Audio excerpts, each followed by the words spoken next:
EPADonald Tusk meets EU leaders in BrusselsPressure groups for 3 million and British in Europe, which claim to represent 4.6 million citizens affected by Brexit, have fired off a strongly worded letter to Mr Tusk. They accuse him of making a misleading statement when he said the deal about to be signed in Brussels meant EU citizens will be fully protected by the consequences of Brexit. The campaigners said, the European Council has not defended the rights of its citizens, be they British or from the other EU 27 countries. You and the UK have negotiated away some of the most fundamental rights of over 4 million committed Europeans, and at the end of the transmission we will find ourselves in a far poorer position.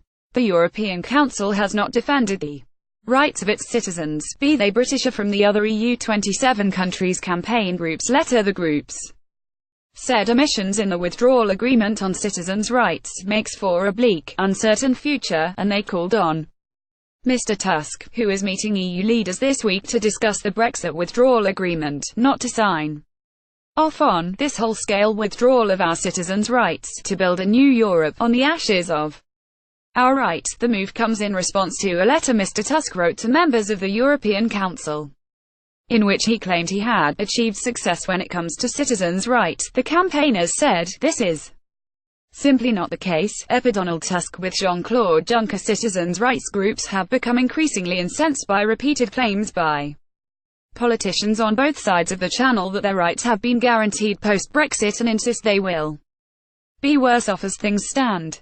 Britons in Europe are deeply concerned that they will be landlocked after Brexit, unable to travel to EU countries for business or pleasure because their freedom of movement rights will be wiped out.